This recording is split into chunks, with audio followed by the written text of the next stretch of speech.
Out of the Frying Pan by Susan Pitkin.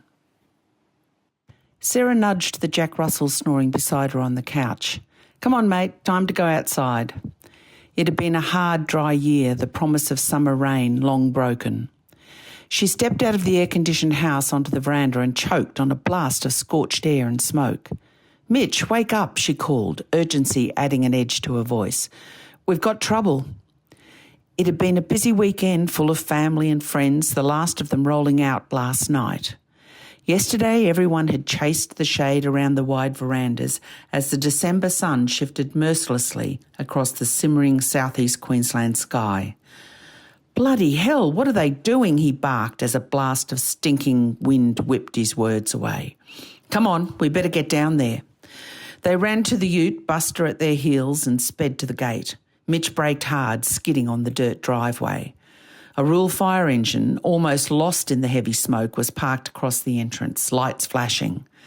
Mitch jumped up and collared the nearest firey. "Everything all right, mate?" he asked. The volunteer's response didn't instill much confidence.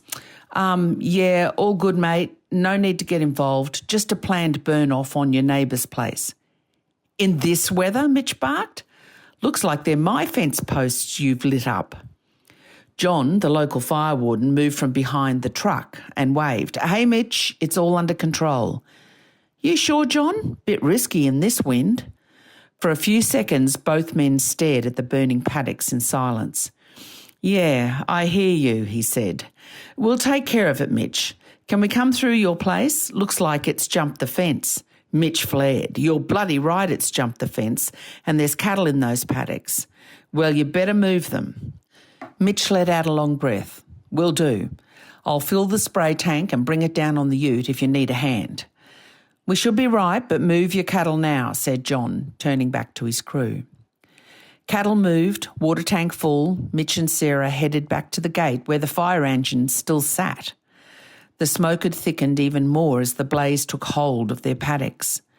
One of the volunteers, with Doug embroidered on his orange overalls, leaned in the ute's window.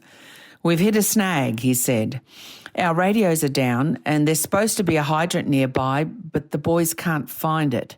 His voice trailed off as the wind carried more dancing embers into the dry treetops. Mitch shook his head. "There's a dam in our bottom paddock. You can pump from there." Doug nodded.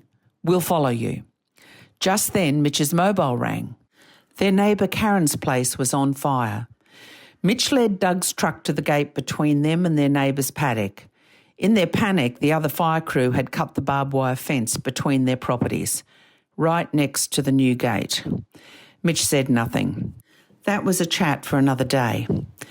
For the next hour, Sarah drove the old ute slowly through the smoke as Mitch walked ahead and hosed creeping flames in the short, dry grass. Her shoulders ached from her vice-like grip on the steering wheel. Water tank empty, Mitch joined her and Buster in the ute and they headed back to the house to refill. Sarah hit the brakes. "There's someone out there." Mitch flung open the door and ran into the smoke. Sarah saw him haul a fireman from the ground. She jumped out. "You all right, Doug? What happened? Where's the crew?" She checked his burnt hands. "Thanks. The smoke got me," was all he could get out in between racking coughs. They loaded him onto the tray and headed to the house for first aid and water. That fire burned late into the night, the fence posts and tree stumps smouldering for days. 3 properties were burned, but no lives or livestock lost. The fire warden found them that night still hosing hot spots in the dark. "I think it'll be all right now the wind's died down, but we'll monitor it for the next 24 hours. "Right, John, thanks." Exhausted, Mitch leaned on the ute, preaching to the choir. "John, this burn-off shouldn't have happened today of all days. The conditions were wrong, the radios weren't working, your guys couldn't find the hydrant, and one of the team was hurt." John nodded. "There'll be an investigation, and I want you to be part of it, Mitch. There's a lot to be learned from this."